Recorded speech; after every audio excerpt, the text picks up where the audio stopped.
Good evening or good afternoon, depending on where you're listening from. This is Michael Cross here with another episode of Unlock the Door Radio, where we challenge you to do as Benjamin Franklin admonished citizens of America to do: question authority. That's right. Ask the questions that need to be asked and not be willing just to assume that what you see around you is the way it really is. Anyway, tonight we have an incredibly interesting guest. I've seen some of his work already, and I'm going to turn it over to him. His name is Joseph Sorge, and he has produced a documentary called Divorce Corp. And without me describing what it's all about, I'm just going to say hello, George. I mean, your name rhymes with George, and Right. that's kind of, but it's Joseph Sorge. I'm sorry about that, listeners. Hey, could you tell us a little bit about your documentary first of all? Because I want people to go to this and listen to it. Yes, well, Michael, thank you for having me on your show. And the Divorce Corp documentary is about the family law system in the United States.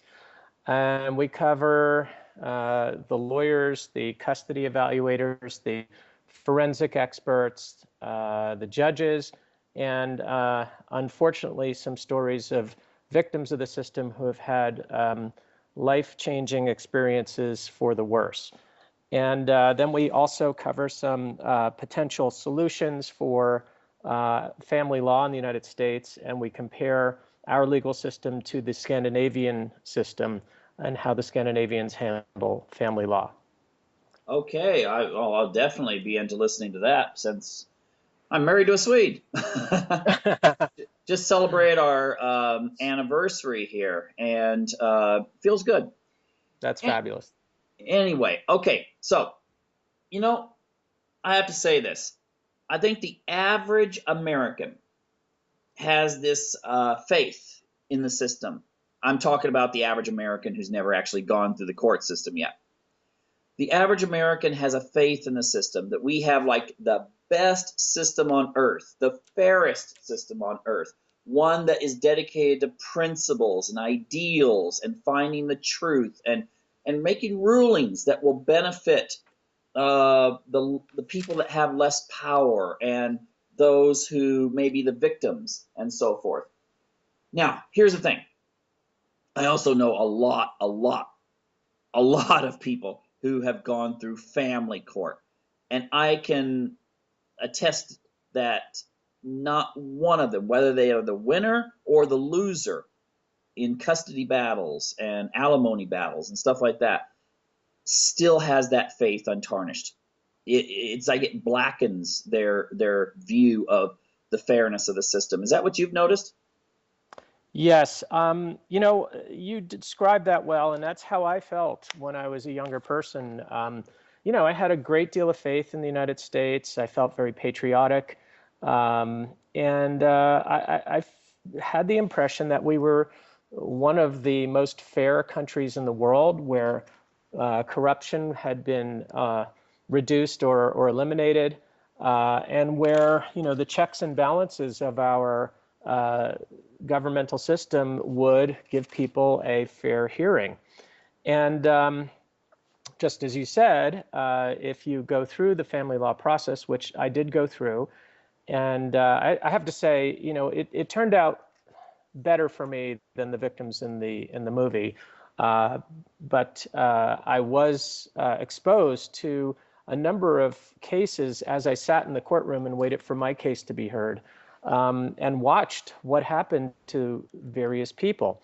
And these family court procedures don't get over in a day. You usually go back 6, 8, 15 times, depending upon what's going on with child custody and child support and motions to continue and all that. So you appear in the courtroom many times, and I saw so many people that I felt were being treated in a hostile manner, in a way where it seemed like the judges despised the people that were coming through the courtroom.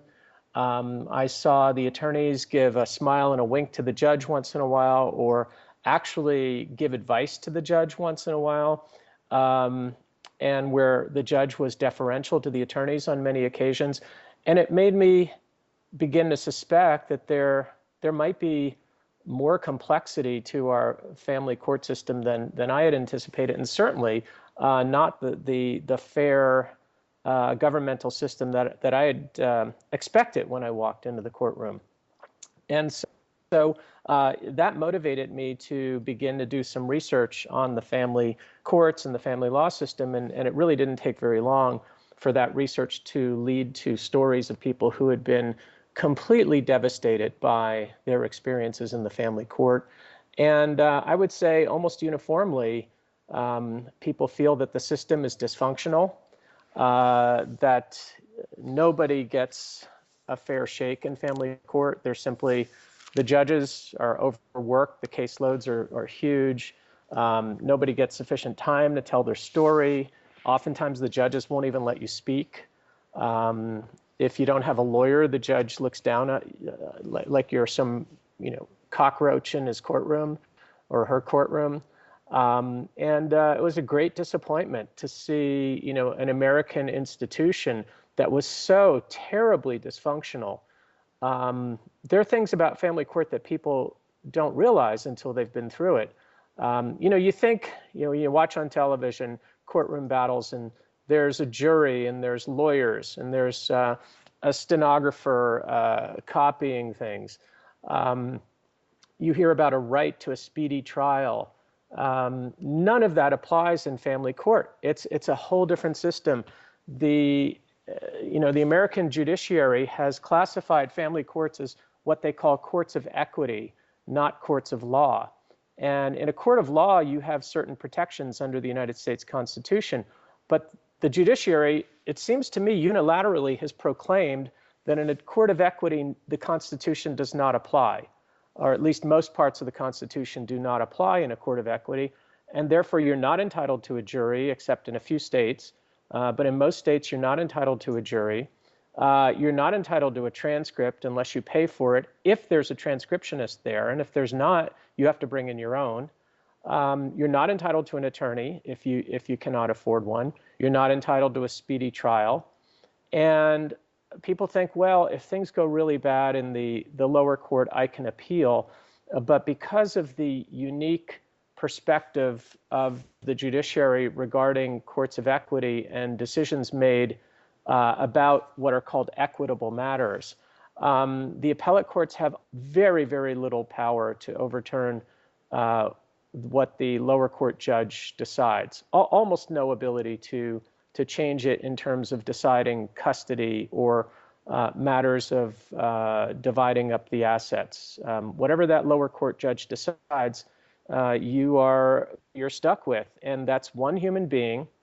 And we all know that human beings we have biases, we have failings, we have flaws, we have blind spots, and yet your life, your life savings, your home, your children, even your occupation or an obligation to continue working at your occupation gets determined by that single human being.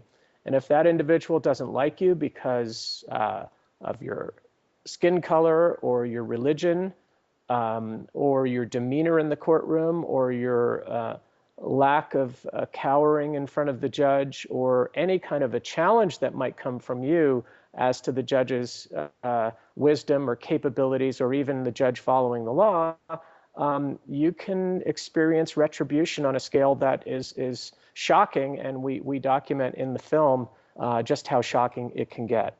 Well, we can go into some of those horror stories here in a little bit.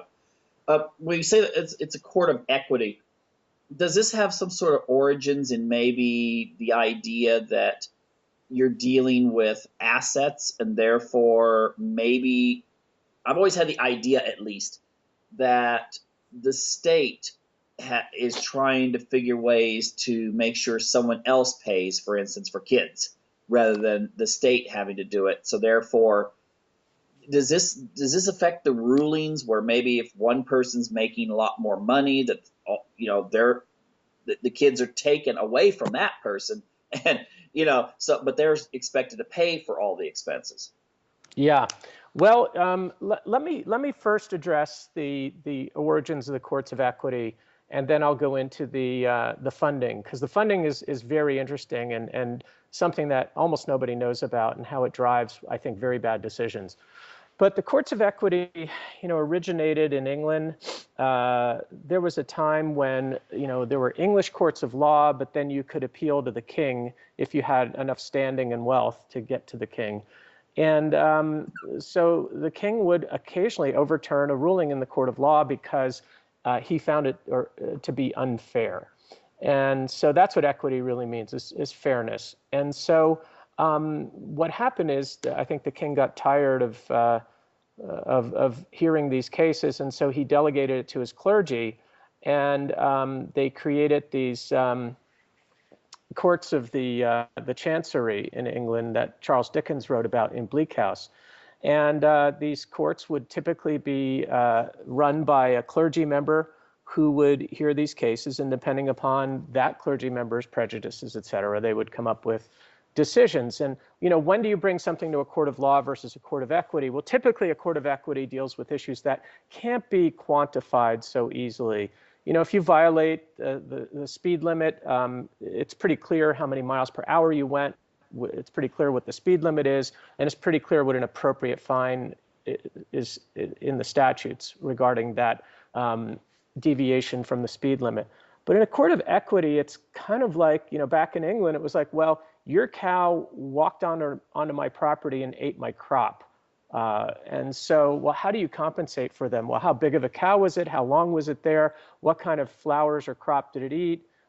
Did it, create any problems while it was there? These were issues that couldn't be handled in the statutes. And so the courts of equity would listen to all these complex factors and then try to come up with some fair solution to the problem. It used to be that women did not have the right, they didn't have the right to vote. They weren't considered people that had the right to bring a case to court. And so back in the 1800s, women had to find a man to bring a case to court for them. And if it involved a divorce, the woman was really in tough luck, because in many jurisdictions, only the man had the right to initiate a divorce. However, occasionally a woman could initiate a divorce if there were extreme circumstances. But in the 1800s, there was no such thing as domestic violence. Even the home was a place where the government did not tread, and whatever happened in the home was a family matter, and there were no laws to protect women against domestic violence back then. And so these matters, if they ever got to the level where a woman could, bring a case to a court for divorce, would usually be handled by a male representative, and they would go to a court of equity to handle this issue, because it usually involved complex qualitative decisions.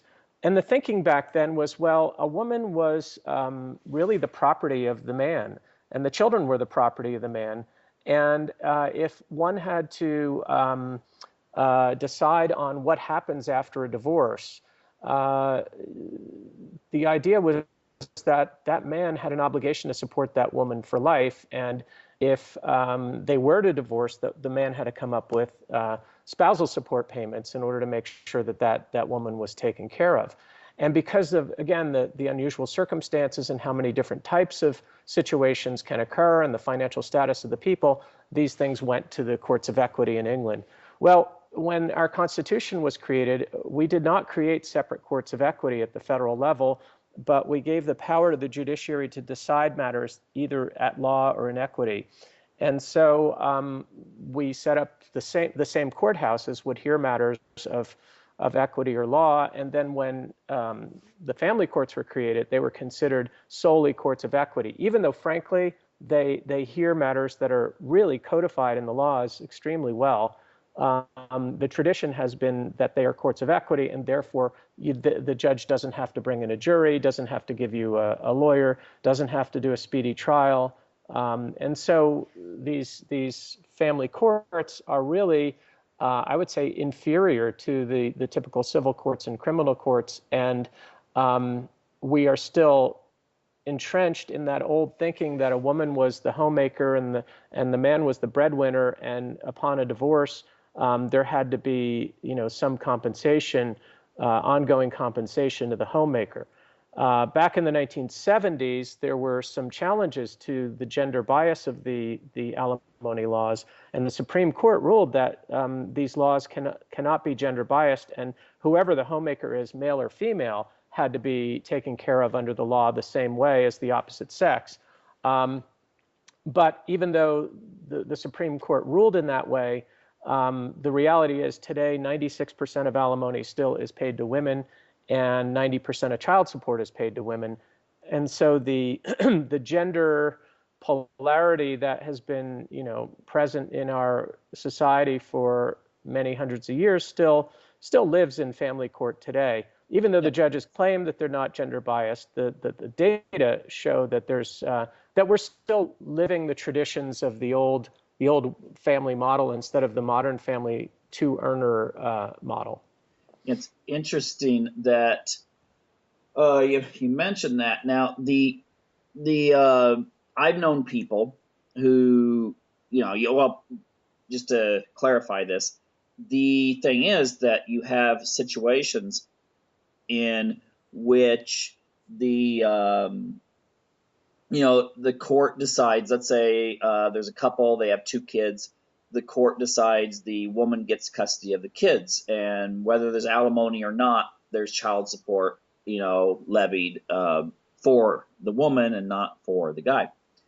He has to pay it. And the thing is that I've known of cases in which, given like 5 years later, the children are living with the father. Mm-hmm.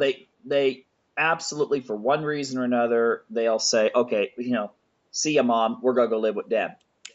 Mm-hmm. But it seemed really hard in one case I knew of where the actually 2, I just think about this, 2 cases in which the father was taking care of the kids full time, but the mother still had the legal right to receive child support, and he couldn't get another trial going to where things could be rectified, where there would be a shared custody or something like that. So both Mm-hmm. cases, these guys were raising the kids were at home with them, but they were paying child support Yeah. to the ex-wife. Yeah. Well, let me talk about that. Let me first say, though, that our movie took great pains to make it gender neutral, even though the statistics still show that there's a gender bias within the application of the law. We didn't want to get into that, and I really don't want to create a battle of men versus women. That's not our intention at all. Our thesis is the family courts abuse everybody, and they don't really care. They're not gender biased because they are have a preference for men or women. They're gender biased because it drives the economics of their business. So let me explain that a little bit. Family courts make money, and the lawyers that practice family law make money with the complexities of who's going to get how many support dollars, and for how long. And those are complicated issues. Our family laws in the United States have the model that there's an earner spouse and a dependent spouse, and that the earner spouse has to pay the dependent spouse upon a divorce, either in terms of alimony, which is called spousal support in some states, or child support. And the lawyers make money by coming up with the information that the judge needs in order to compute how much alimony or child support is appropriate in these cases. And the judges make money hearing these cases, and the court reporters make money, and the clerks, and the file room and all that. It's all predicated on how much spousal support or child support is going to be paid by the presumed wage earner to the presumed dependent. And so even though in the 1970s they made the laws gender neutral, and I really do believe in their minds judges are willing to make gender neutral decisions, the fact remains is they're not willing to recognize two-earner families and the realities of modern America today, where there are two earners, where women with between the ages of 25 and 35 now make 94% of the income that men make. And if you control for same job description and say education, women make the same amount of money in the United States as men. And so, but the overall averages are lower. I think, I can't remember the exact number, but today, if you take all women versus all men, don't age bracket it, and don't control for education or job description, it's about 85% that women make of men's salaries. But that's much better than the 65% it was 40, 50 years ago when these laws were created. And so what I'm saying is that our society is changing, where there's less and less need for child support and spousal support because of the equalizing of the incomes and the two earner households. Yet the family courts do not want to give up the old model of dependent provider, because that's how they make their money. And so even if you are a two earner household, the lawyers will still put you through these horrendous process of investigating your income and your insurance plan and your 401k plan and how much savings you have in this account and whether you have any stock options, and did someone pay for the education of the other spouse and all that sort of thing, because they can bill at $300, $400, $500 an hour for all that investigation to come up with a presentation to the judge, or at the end of the day, the amount of support warranted by the laws might be minuscule compared to the amount of money that was spent on the lawyers to get to that stage. And so there's a great incentive for the family courts and the family practitioners, family law practitioners, to maintain the old, breadwinner, homemaker model, even though that model is no longer appropriate for 80% of families in the United States. The other thing that drives the desire for the courts to continue these support payments is something called Title 4D funding. Title 4D funding is part of the Social Security system. It actually comes from the federal government, and it's paid to the states primarily to help them, quote unquote, enforce child support awards. So back in the Clinton administration in the 90s, there was attention was paid to the fact that only about 60% of child support is actually paid. And I think that's wrong. And so the Clinton administration passed some laws to try to increase the amount of child support that's collected. And what they did is they came up with federal matching funds that for every dollar the state collects in child support, or sometimes including alimony, the federal government would match that at a level of, I think, 60 to 100%, depending upon the particular circumstances between the state and the federal government. And so the states, I don't know if you know the numbers, but there's over $35 billion of child support awarded each year. And there's about 9 or 10 billion of alimony awarded each year. So that's a pretty big number, $45 billion of matching funds coming from the federal government, potential matching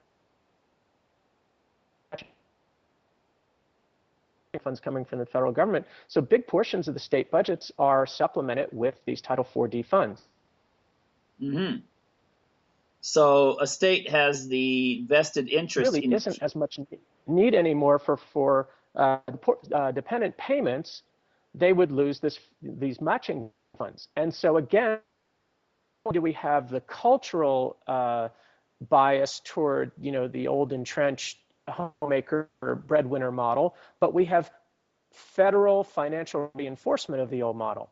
And therefore, you brought up an example where an individual is paying child support to another spouse who doesn't even have the children and has no need for child support, yet the court won't change the order. Well, I'm telling you why. Because they make their money off of keeping these payments going, and so they're disinclined to be fair.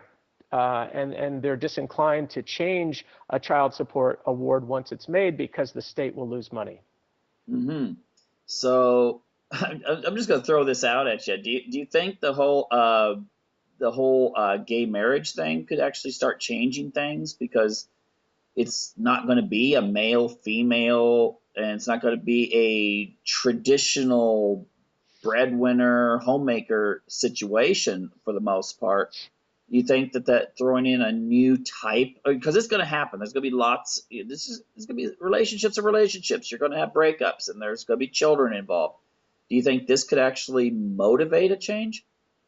Well, it might motivate a change, but it's not going to force a change without legislative reform, because the system, again, I think the courts try to be gender neutral, but they're not family model neutral. So in other words, they want a breadwinner and they want a dependent spouse. And whether that's a gay couple or a heterosexual couple, I don't think they care. They're just going to fit someone into the breadwinner role and someone into the homemaker role. And depending upon what the history has been, they will favor an arrangement going forward that models that breadwinner homemaker type of situation. And I think, in couples where they were exact, here's the problem, is that regardless of what the actual facts are, the attorneys are still entitled to investigate the facts. And not only are they entitled, they're obligated to investigate the facts, because if they fail to investigate the facts, they could be sued by their client for malpractice. And so even though you might have a gay couple where one earns $90,000 a year and the other earns $80,000 a year, and they both worked and there's no children, the attorneys, if they want to, and if one of those individuals in the couple is vindictive and wants to hurt the other person, they can allow their attorney to do a very expensive, very lengthy, protracted investigation of the finances of the other side, allegedly to compute a spousal support award that in this example wouldn't be warranted whatsoever. Yet, because the attorneys are allowed to do that, and because the judges let it happen, because again, remember well, I haven't got into this yet, but the judges and the attorneys are good friends typically, and what's good for the attorney is good for the judge. And so, and I can get into that if you want to, but the judges will allow these ridiculous investigations to go on. It's called legal discovery. They allow these ridiculous and expensive and lengthy investigations to go on because it helps their attorney friends generate billable hours. And so what you get is you continue to get this terrible system perpetuated because it's financially beneficial to the professionals involved in it, not because it applies to the average American family. Okay, and I would assume if you think about that, at least the higher priced lawyers and the judges probably go to the same country clubs, hang out with each other, and kind of have the same basic view of their profession as well as the system. Well, if you watch our movie, you will see that I think we did a good job of documenting just how cozy the relationship is between the lawyers and the judges. And we actually have judges on film admitting to this, and lawyers admitting to this, and talking about the many type ways that value can be transferred from the judges to the lawyers and vice versa. For example, a judge can hire an attorney to act on behalf of the court to allegedly represent the best interests of a child in a custody battle. Now, the judge can choose the attorney. The judge can determine how much that attorney is going to be paid. The judge can oversee the billings and enforce payment to that attorney with threats to the parents, because the parents have to pay that bill, and order the parents to pay that bill under threat of a court order. And if you don't pay it, you're in contempt of court and you could be put in jail for not paying that attorney. It's not like a normal debt where, it's one of the debts you have, and if you declare bankruptcy, you can extinguish certain debts. That doesn't happen with family court issues. They rise to the top of the collection chain. And so a judge, and we show in the film, there are judges who receive campaign contributions from attorneys, and then the judge goes and hires that very same attorney to do work for the court at whatever billable hour rate the judge deems appropriate, and for however many hours the judge deems appropriate. And we have people in our film that say that some of these attorneys bill hundreds of thousands of dollars representing the quote-unquote interests of a 2-year-old child. And it's a terrible system without checks and balances, and where the professionals in the system can kind of say, well, yeah, that attorney's acting in the best interest of the child. And even though the judge knows that attorney, the judge is not really doing anything unethical, because that attorney typically bills $500 an hour. But, human nature is human nature. And when there are no checks and balances, things happen. And then when they go to the same country club together and their kids are in the same schools, and they go to the same continuing education courses, or the law firms invite the judges to come to their law firm and speak to the younger attorneys and quote unquote teach them about courtroom procedure. Relationships develop between these people, and it's just natural for human beings that are in the same profession and interact every day with a quote unquote common enemy who's the general public, unfortunately. They bond with each other and they do each other favors. And what comes out of that is the general public gets abused when they go into the family courts. Well, if you're talking about a situation where you're paying a lawyer, I mean, what is it like? Like 2/3 of the American public are a paycheck away from being homeless, if the statistics I saw are correct. And $500 per hour of research, even if you do have a situation where it doesn't matter who gets custody of the kids, it sounds like this could devastate the assets of a family, a couple that they may have saved up. I remember reading an article a few years ago. What you're saying, brought this back. It was about some girl who was just like a law student or something like that, and the whole big deal about the article was that she was actually a stripper on the side, even though she was going to university full time.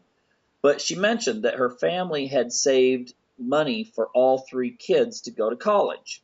But the cost of a divorce that took place when she was like 16 erased all their assets. They had to sell their home and all this other stuff, and they were left pretty much penniless. So even the person that got custody of the kids was still economically way worse off than they started out with. Well, what's horrendous is that the judge can invade the savings that the grandparents set aside for the children. If it was put in a trust for the children, the judge can, in some cases, invade that and use that money to pay the lawyers. Instead of preserving money for the education of the children, the judge can take it and use it to pay the lawyer that the buddy lawyer that the judge hires to quote unquote represent the child. I mean, there are cases that we've turned up that are horrendous. We had one case, a horrible, horrible outcome for this woman who just wanted equal time with his children, and his mother had when his father passed away, the father left some money in trust for the mother, and the idea was that once she passed away, if there was any money left, it would go to this gentleman and his brother.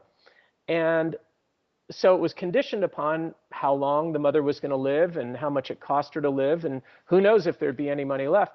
Well, the judge invaded that trust and took a chunk of money out of that trust ahead of time, saying that if you look up in an actuarial table, this is how long the mother is likely to live, and therefore this is how much this gentleman is likely to inherit, and therefore he's going to reach in, take the money out now, and use it to pay lawyers. This is horrendous. Yeah, horrendous. I mean, people think I'm making these things up, but if you look at this is all public document in the public documentation. If you look at these things, you'll see that these things happen every day in family court. Well, I think the worst I ever saw, well, it's not the worst, but I've read about cases where, you get even a couple that aren't even married. A woman will want that guy to make a commitment to her, and they do their thing in a hotel room or something, and she'll inseminate herself and get pregnant, and then he still doesn't get together, so she'll sue him for child support, even though they used condoms, and she waited till he'd run off in the bathroom. I mean, it just I heard another case, a really weird case a few years ago, where a child was molested by a babysitter of all things, but he was like 12, and the babysitter got pregnant from the molestation, and she sued for child support, and she was awarded it. I mean, it's Yeah. you've probably got scores of these kinds of weird cases out there. Yeah, the paternity laws make no sense whatsoever. And yeah, I mean, I read about that case where there was an underage male who was, well, you can say molested by an adult female. And he, once he reached the age of majority, was obligated to pay child support. even though in that state he did not have the legal capability of making a decision such as one to have a child. And so even though he was a minor who didn't have who was ruled to be underage and incapable of making such a decision, regardless, once he reached the age of 18, they said, never, even though you made that decision when you were incapable of making that decision, now you have to live with the outcome of that decision, which is you have to pay child support. I think some of the more outrageous cases are where a woman becomes pregnant with by having had sex with an individual who's not her husband, and the husband doesn't know about it, and she gives birth to a child, and unless the husband orders a DNA test within 12 to 24 months, if that time period goes by without a challenge to paternity, then the laws deem the husband to be the father of the child.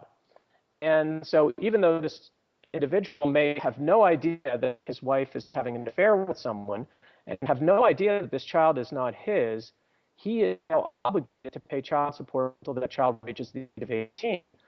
And I have read cases for the judge to say, look, my hands are tied. I mean, what'll happen is eventually the woman will drift off or file for divorce or go live with the real biological father of the child and want to take the child and want to get child support from the husband who was duped.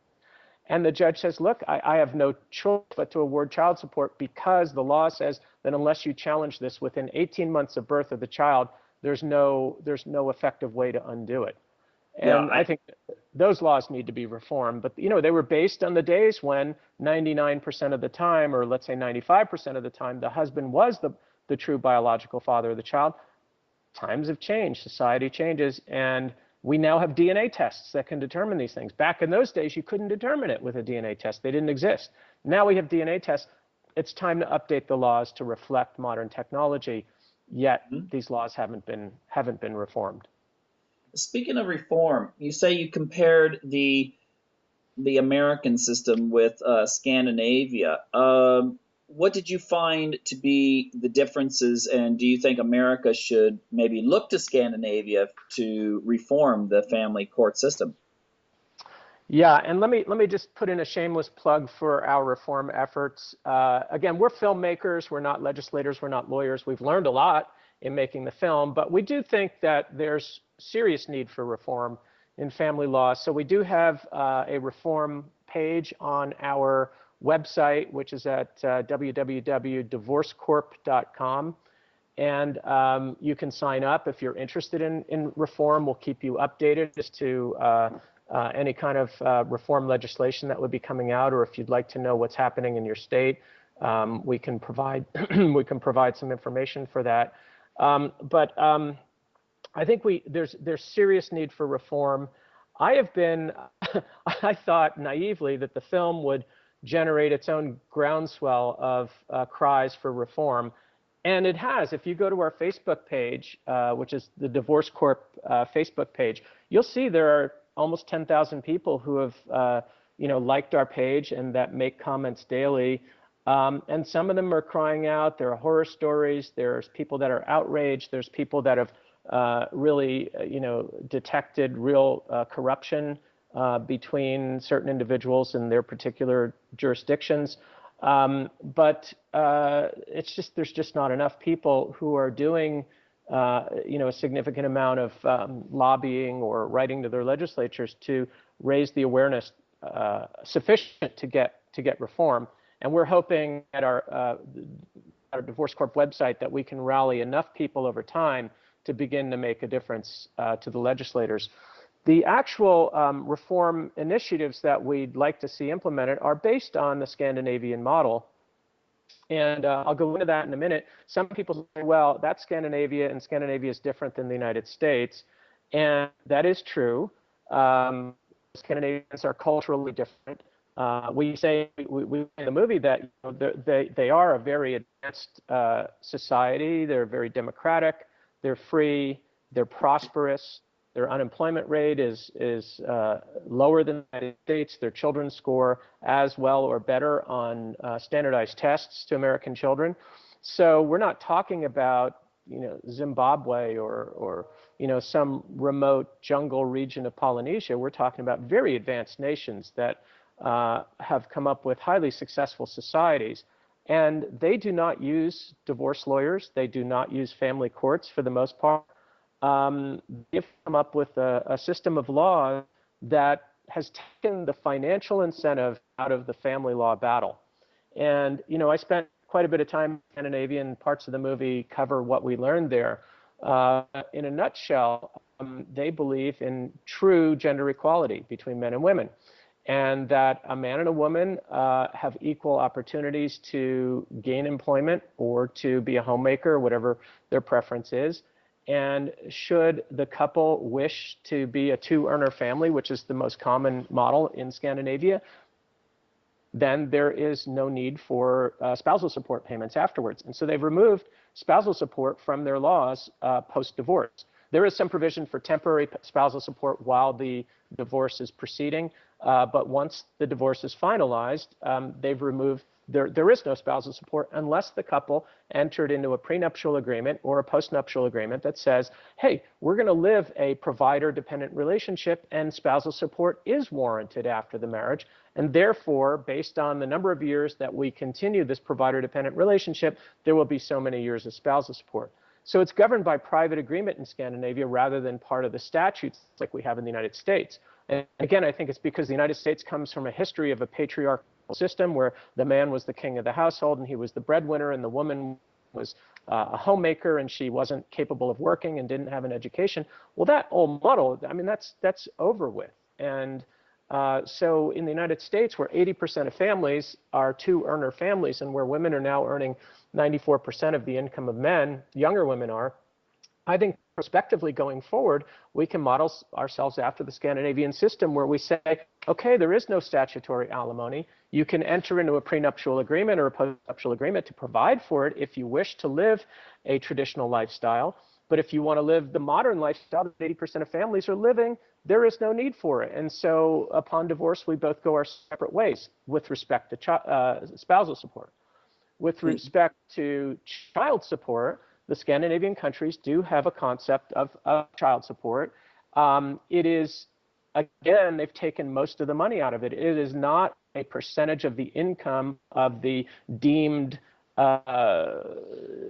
provider spouse, because there is no concept of a provider spouse in Scandinavia. Everybody's equal. And so they don't make child support a percentage of income. What they do is they say, okay, what are the needs of a child? What does it cost to raise a child? Let's come up with a fixed number, and let's say if child support is warranted, then that is what will be paid. And I think it's somewhere around $200 a month per child in Scandinavia.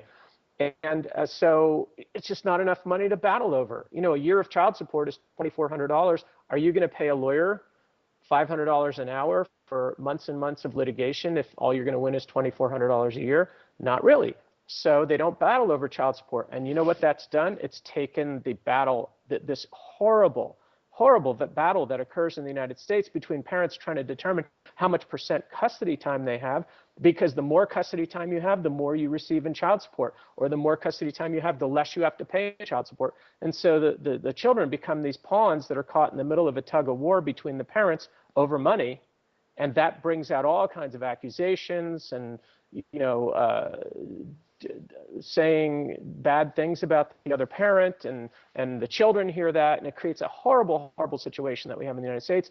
Whereas in Scandinavia, since it's a fixed amount of money and it's just enough for the needs of the child, they don't bother with the fight.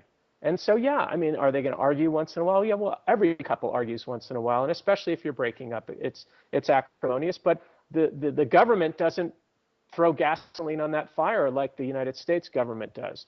And so we also propose that child support be a fixed amount, not be a percentage of income. I mean, come on, percentage of income, that's alimony. If you want to balance the lifestyles, you're talking about alimony, and that should be governed by a private dependent support agreement, not hidden in the child support formulas like you said, these individuals you talked about earlier, where they had 100% custody of their child, yet they were still paying child support to the other side.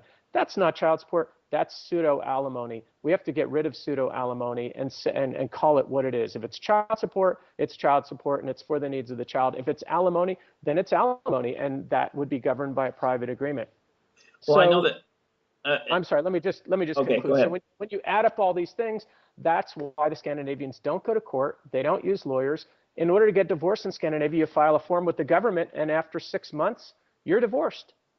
Mhm. Regardless of what the other side says, you're divorced. There's no court battle. Yeah, how do you split up the assets? They do divide marital assets much the same. They have a system that's very similar to community property in the United States, where assets that were joined or earned during marriage are community and they're divided 50-50, and assets that were separate property prior to marriage and that remain separate property during the marriage are given to each individual according to their separate property.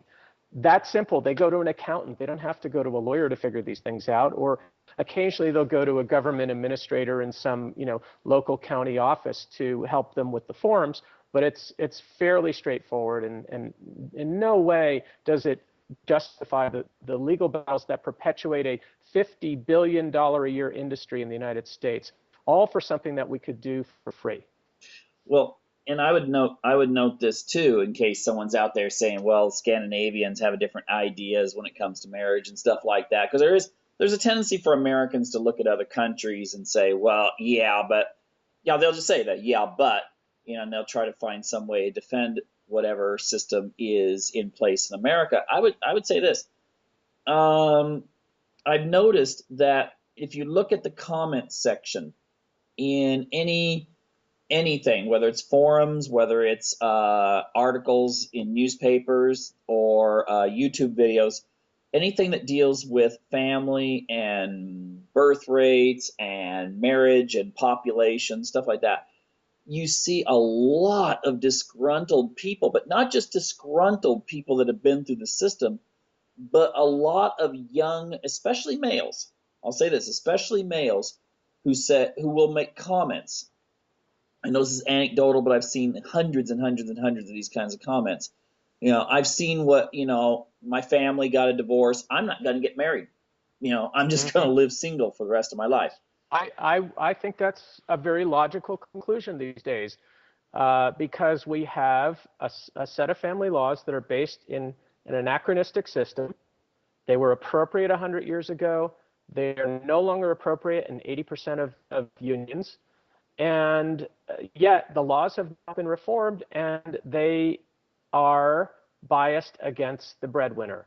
I'm not saying they're biased against males because technically they are gender neutral, but they are biased against whoever is the earner. There was an article I read the other day written by a woman in the Huffington Post that says if you're a young, successful woman who's the breadwinner in the family, you better figure out your strategy before initiating a divorce because you're going to get the short end of the stick.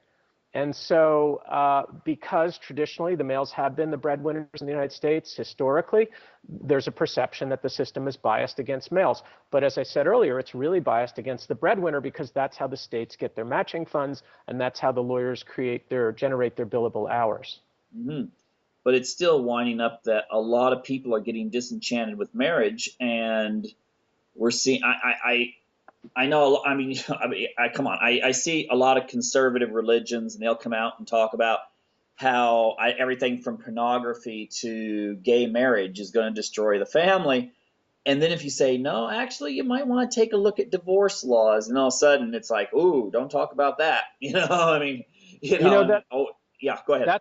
that's a great point. And I think, frankly, although the religious groups have not reached out to us yet, I think eventually we are going to form an alliance with the religious groups, because if we could come up with a more modern concept of marriage, one that fits modern society and one that doesn't have the horrible penalties and the prejudices of the anachronistic system, I think people would be more prone to getting married again. And there are many people that say today, I saw what happened to my parents, I saw what happened to my sister, I am not going to get married. And so we are destroying this institution that's really a good institution. And it's really good for society. Yet we are destroying it with laws that are so out of date and so punitive that people in modern society are realizing that it just doesn't make sense anymore.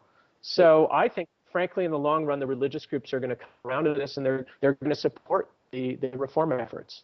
That would be great. Hey, you're gonna have a really weird coalition. You may have like gay groups and religious groups come together and actually or for reforms when everyone's getting gored the same way. Yeah. Now, you mentioned in one of your interviews that, I mean, this could be your last point here. We only have about, I think, 5 minutes left.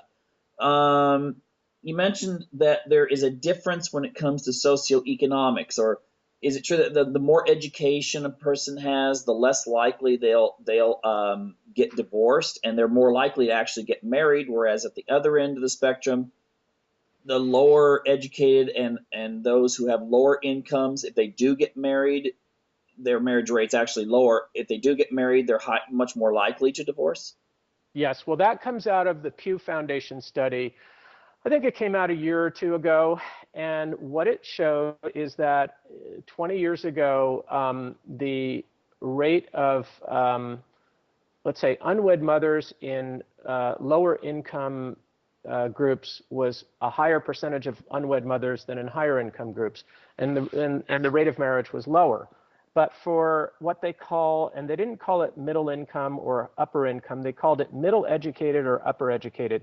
Middle educated meant high school diploma, but either no college or a couple of years of college. The higher educated group was college degree. And what they found is that in the last 20 years, the percentage of the rate of marriage in the middle educated group has plummeted, almost to the point where it is in the lower lowest educated group, which has remained, the rate of marriage has remained low for the last 20 years. That this middle educated group is the rate of marriage has plummeted, but the rate of marriage in the upper educated group has remained about the same.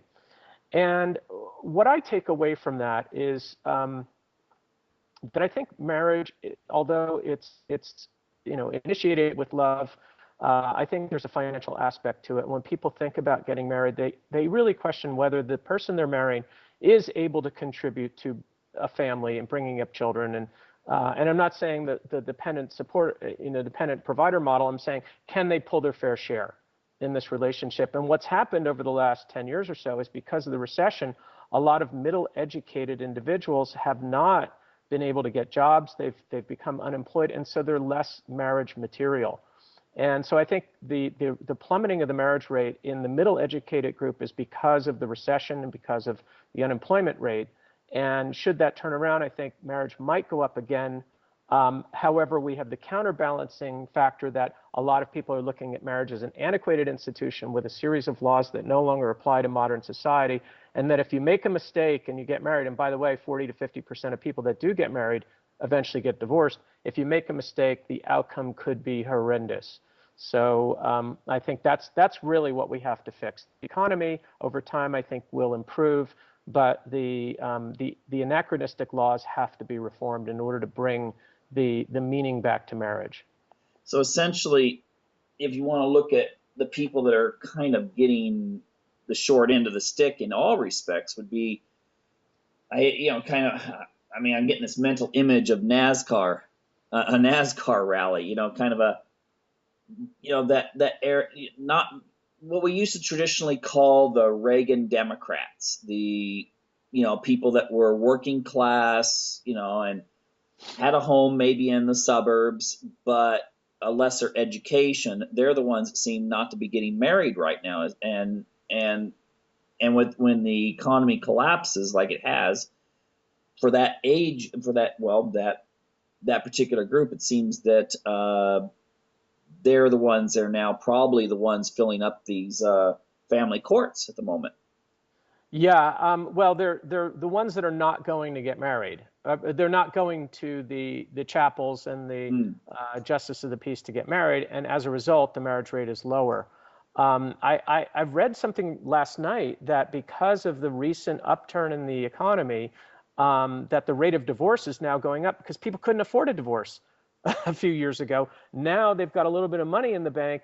They're starting to go through the process.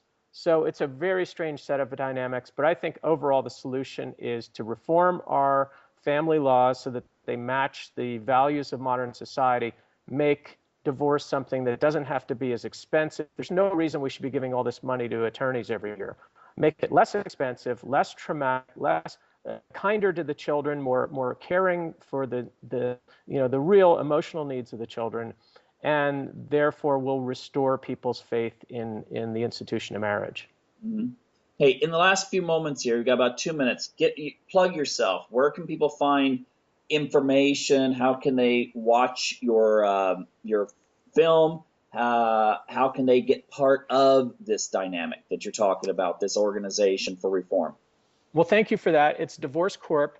The word divorce followed by CORP. Sometimes there's a space in between. Sometimes it's all one word.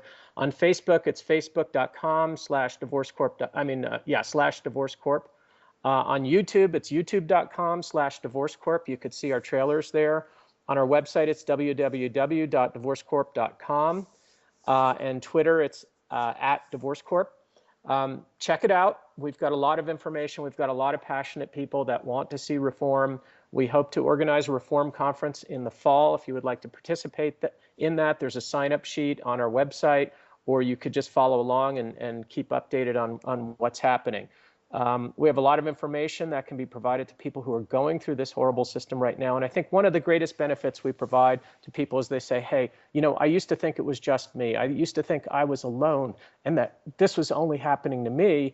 And now I know this is happening to thousands, if not hundreds of thousands of people around the country each year. And that makes me at least not blame myself anymore. So there's a lot of, I think, just emotional support that you can get from our various sites as well. Mm-hmm. And with that, I'd just like to say that I'll just do my little plug here for it, and that is, I'm really pro-family. I really want the family institution to survive, and I think reforming the divorce system and stuff is a really crucial step into having this kind of promotion of having kids being raised and kids being raised in good functional homes ultimately. So I compliment your work. You're doing a great job there, Joseph.